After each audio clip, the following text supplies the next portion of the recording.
마태복음 24장 37절로 39절 말씀 제가 봉독하겠습니다. 노아의 때와 같이 인자의 임함도 그러하리라. 홍수 전에 노아가 방주에 들어가던 날까지 사람들이 먹고 마시고 장가들고 시집가고 있으면서 홍수가 나서 그들을 다 멸하기까지 깨닫지 못하였으니 인자의 임함도 이와 같으리라. 아멘.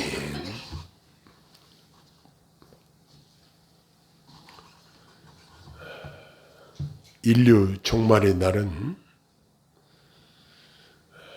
사람들이 깜짝 놀라는 날이 될 것입니다.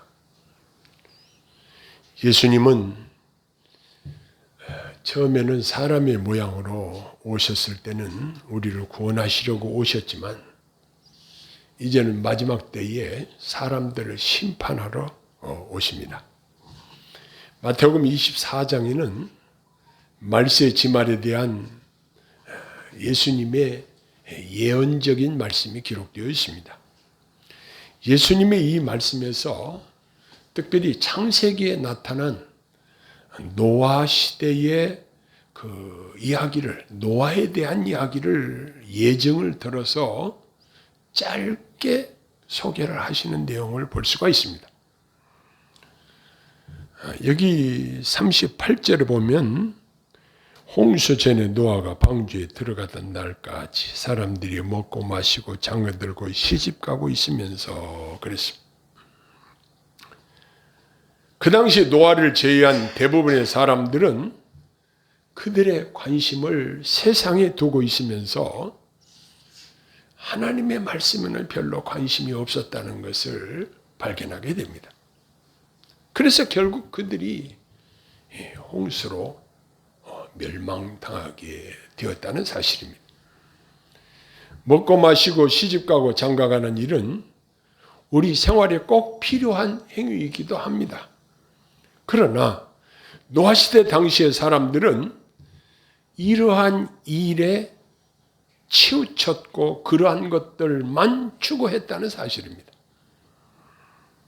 먹고 마시고 즐기는 일에만 신바람이 나서 그러한 세상적인 일에만 전념을 했다는 사실입니다. 그들은 마침내 홍수로 그들을 진멸할 때까지 깨닫지 못했다고 39절에 증거하고 있습니다. 그들이 반드시 깨달아야 할 것을 알지 못한 것입니다. 그 당시 상황을 창세기에 보면 창세기 6장부터 9장까지 노아의 이야기가 기록이 되어 있는데 그 당시 그 지역에 대한 설명은 죄악이 관영하여 하나님께서 사람을 만드셨던 것을 후회하시고 한탄하셨다 그랬고, 그래서 그들을 하나님께서는 홍수로 쓸어버리시려고 마음에 작정하셨다는 사실을 창세기 기자가 기록하고 있습니다. 그리고 하나님께서는 노아에게 이 사실을 알리셨습니다. 즉 그들은 눈에 보이는 현재적인 일에 지나치게 집착해 있으므로 하나님의 경고를 노아를 통해서 받았을 테지만 홍수가 나서 그들이 다 멸하기까지 깨닫지 못했다 그랬습니다. 우리가 은혜 받았다 이 말은 다른 말로 바꿔 말하면 하나님의 말씀을 깨달았다 이런 말로도 바꿔 말할 수 있는데 노아 시대에 많은 사람들이 하나님의 뜻을 깨닫지 못하고 살고 있었습니다. 세상에 취해서 세상을 즐기고 살았던 것입니다. 그들이 알았을 때는 이미 방주의 문이 굳게 닫히고 엄청난 홍수가 그들을 덮쳤던 것입니다. 그들은 아주 태평하게 지내면서 세상 쾌락을 즐기면서 하나님의 준엄한 심판을 외치는 노아를 비웃었을 것입니다. 드디어 그들에게 홍수 심판이 닥쳤던 것입니다. 여러분, 요즘은 집을 짓거나 뭘 만들 때 보면 연장들이 너무 좋습니다. 옛날에는 사람 인력으로 톱질도 하고 망치질도 하고, 그런데 지금은 톱도 기계로 다 자르고, 옛날에는 망치로 못을 박았는데 지금은 에어 공구로 해가지고, 옛날에 망치로 못 하나 박을 때 그냥 한 10개 박아버려요. 너무너무 좋은 기계들이 나왔습니다. 그런데 노아 시대에는 그런 좋은 공구들이 없었습니다. 그저 우리가 생각하기에는 도끼 정도 있었지 않을까. 그걸로 나무를 찍어다가 방주를 만드는 일은 쉬운 일이 아니었을 것입니다. 하나님께서는 노아에게 방주의 크기, 설계도, 구조를 말씀해 주셨습니다. 길이가 300규빗이라고 그랬는데 1규빗은 손끝에서부터 팔꿈치까지를 1규빗이라고 보통 이렇게 저는 알고 있습니다.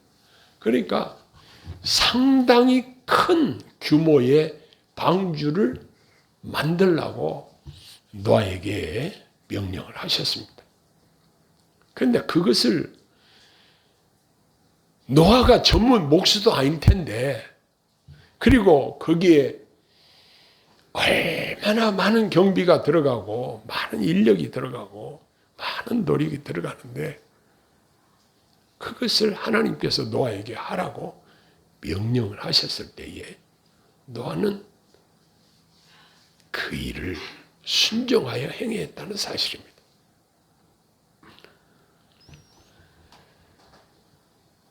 예수님은 노아 시대에 관한 이야기를 노아의 때와 같이 인자의 임함도 그러하리라, 이렇게 확실하게 예수님 당시의 사람들에게 경고성 발언을 하십니다.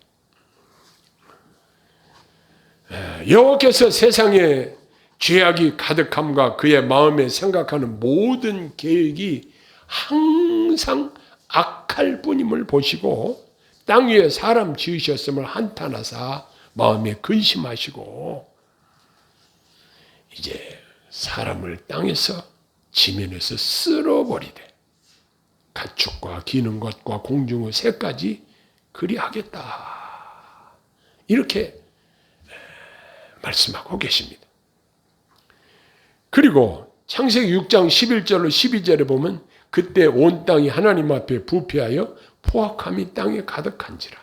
하나님이 보신즉 땅이 부패하여 있으니 이는 땅에서 모든 혈육 있는 자의 행위가 부패함이었더라, 이렇게 기록하고 있습니다. 자, 그러면 노아 시대의 부패상을 창세기 이렇게 기록하고 있는데, 오늘날 우리 시대는 그때에 비교하면 어떨까요? 그때보다 더했으면 더하지 못하지는 않을 것입니다. 하나님께서는 노아에게 그들을 멸하실 것을 알려주셨습니다. 그리고 방주를 만들라고 명령을 하시고 노아와 그의 가족들과 또 생물들 종류대로 그 안으로 데리고 들어가서 생명을 보존하도록 명령하셨습니다. 노아는 하나님께서 말씀하신 것 그대로 순종해서 하나님이 자기에게 명하신 대로 다 준행하였다, 이렇게 기록되어 있더라고요. 하나님께서는 부패한 사람들을 쓸어버리시기로 작정하신 중에 여기 눈에 확 띄는 은혜로운 한 귀절을 발견하게 됐습니다. 창세기 6장 8절에 보니까 그러나 노아는 여호와께 은혜를 입었더라 그랬습니다. 그 당시 수많은 부패한 사람들이 있었지만 그 중에 한 사람 노아는 여호와께 은혜를 입었더라. 노아가 코가 2개도 아니요 뭐 인물이 특출한 것도 아닌데 그에게 특별한 한 가지가 있었다는 사실입니다. 다른 사람에게 없었던 딱 한 가지. 여호와께 은혜를 입었더라. 이 기록이 있더라고요. 저는 창세기의 그 기록을 묵상하면서 노아가 술 취해서 옷이 벗은 줄도 모르고 자녀들에게 수치를 드러낼 정도의 사람이었지만 하나님께서는 노아에게 은혜를 베푸셨다는 사실입니다.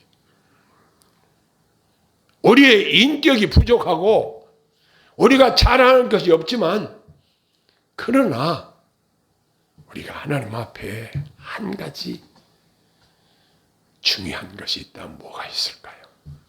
하나님께서 저와 여러분들에게 은혜를 힘입게 하셨다는 사실입니다. 은혜를 베푸셨다는 사실입니다.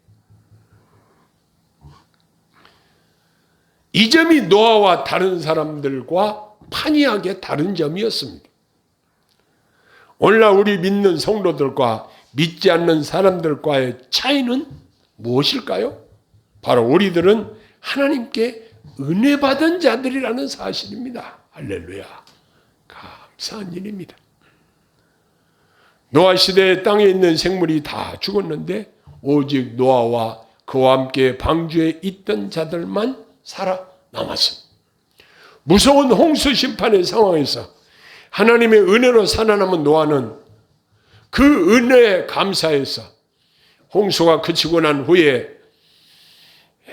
하나님 앞에 모든 정결한 짐승과 모든 정결한 새 중에서 제물을 취하여 번제로 제단에 드렸고 여호와께서 그 향기를 맡으시고 응답을 하셨는데 내가 다시는 사람으로 말미암아 땅을 저주하지 아니하리니 이는 사람의 마음이 계획하는 바가 어려서부터 악함이라. 내가 전에 행한 것 같이 모든 생물을 다시 멸하지 아니하겠다. 이렇게 말씀하셨습니다. 하나님께서는 노아와 그 아들들에게 복을 주시며 그들에게 축복하시기를 생육하고 번성하여 땅에 충만하라.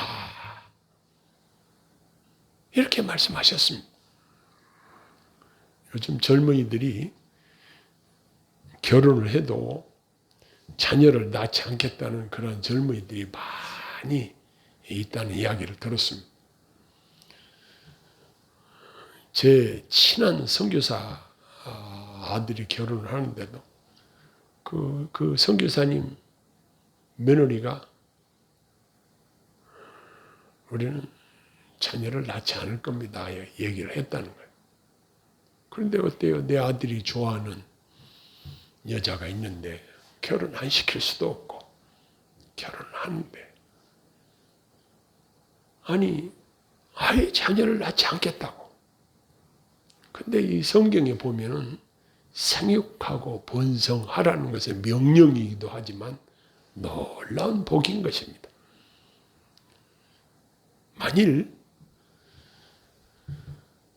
지금 이렇게 사람들이 출산을 기피하고 이렇게 하면 앞으로 큰 문제가 생길 것이라고 말들을 합니다. 제가 젊었을 때만 해도 사람들이 어떤 걱정을 했냐면 이대로 인구가 불어나다가는 식량이 부족해서 앞으로 큰 문제가 닥친다. 그러니 산화 제한을 해야 된다. 이런 이야기를 많이 했습니다. 그래서 정부에서도 산화 제한 정책을 적극적으로 폈습니다. 그런데 오늘날은 어떻습니까? 우리나라에도 건설 현장에 보면은 외국인들이 아니면 건설 현장을 어떻게 할 수가 없는, 일을 할 수가 없는 상황이라고 이야기를 들어요. 그만큼 지금 인력이 부족한 시대에 우리가 살고 있어요. 근데 하나님께서는 노아와 그 가족들에게 홍수 심판 이후에 하나님께 드리는 제사를 받으시고 그들에게 복을 주시기를 생육하고 번성하여 땅에 충만하라. 이렇게 말씀하셨습니다. 그리고 무지개 언약을 주시고 다시는 모든 생물을 홍수로 멸하지 아니할 것이다. 이렇게 약속을 하셨습니다. 사람들이 요즘 어떻습니까? 경계심이 없이 안심하고 태평하게 마음껏 즐기며 살기를 소원합니다.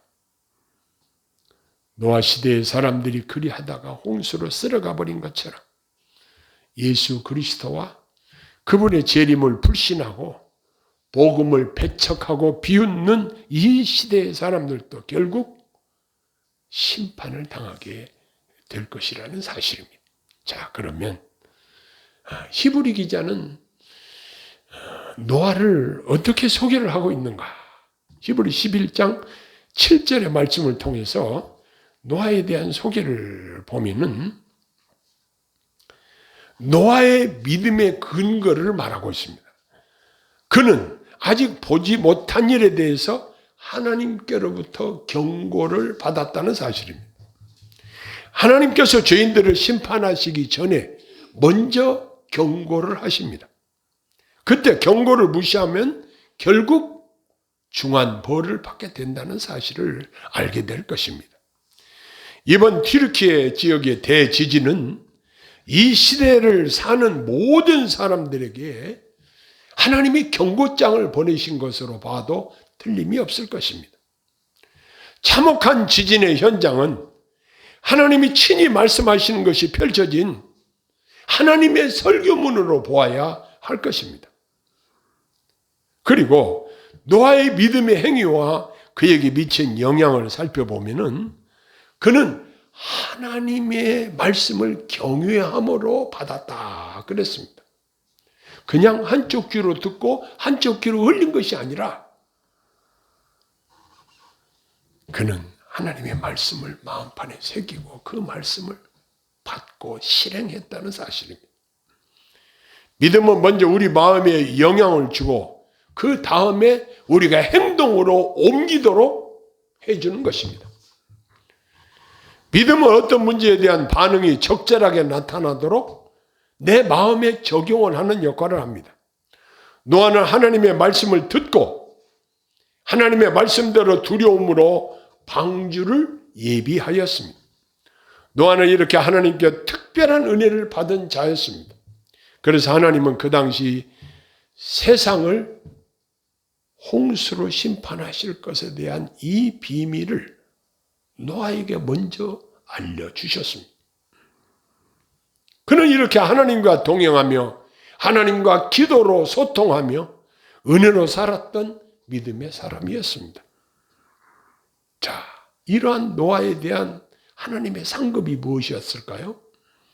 그 당시 대부분의 많은 사람들이 하나님의 경고를 무시하고 깨닫지 못함으로 말미암아 그들은 홍수로 심판을 받았습니다. 그러나 믿음의 사람이었던 노아와 그의 가족들은 구원을 얻었습니다.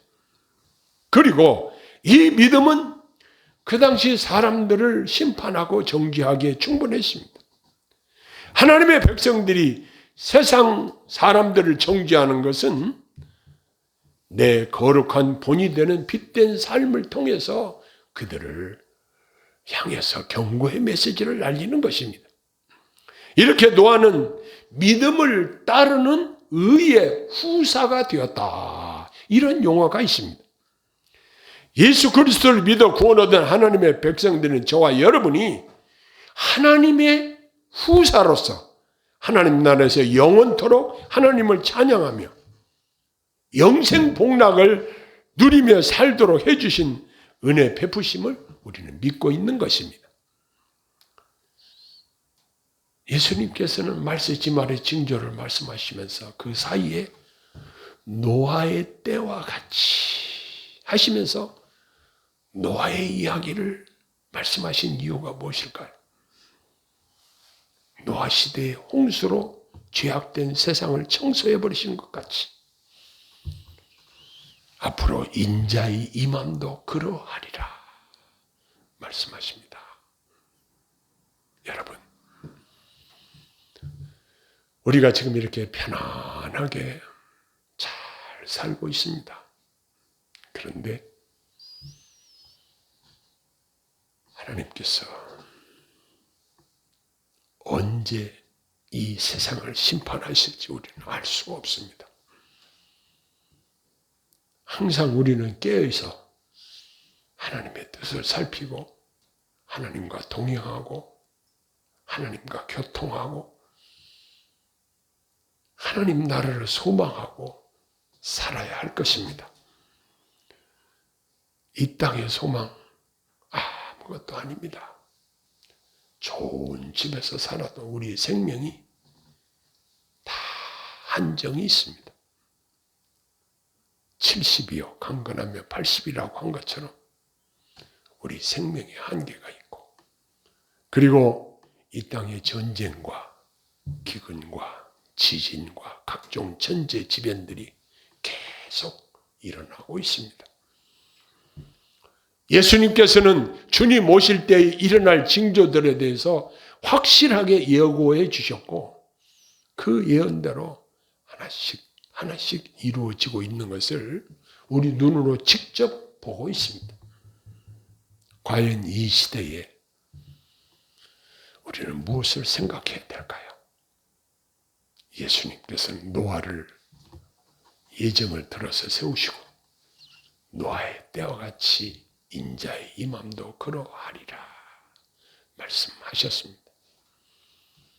사람들이 먹고 마시고 시집가고 장가가고 누릴 것 다 누리고 세상 쾌락을 누리고 산다고 하지만 결국 그날이 덫과 같이 도적같이 임하신다고 말씀하셨는데 저와 여러분들의 관심이 어디에 집중되어 있어야 하겠습니까? 내가 살아도 주를 위하여 살고 죽어도 주를 위하여 죽나니 사나 죽으나 주의 것이라고 하는 이러한 고백 속에서 어떻게 하면 주님을 기쁘시게 할 것인가? 여기에 포커스를 맞춰야 할 것입니다. 세월이 너무나 빠른 것을 느낍니다. 벌써 봄 기운이 느껴집니다. 한 해가 금방 가버려요. 그냥 쏜살같이 지나간다는 표현도 전혀 어색하지 않아요. 개인의 종말이 가까이 오고 있고 인류의 종말이 가까이 오고 있는 이때에 이제 깨어서 주님을 바라보십시다. 주께서 저와 여러분들과 함께 하시고 노아와 함께 하신 것 같이 저와 여러분에게 은혜를 주실 줄로 믿습니다.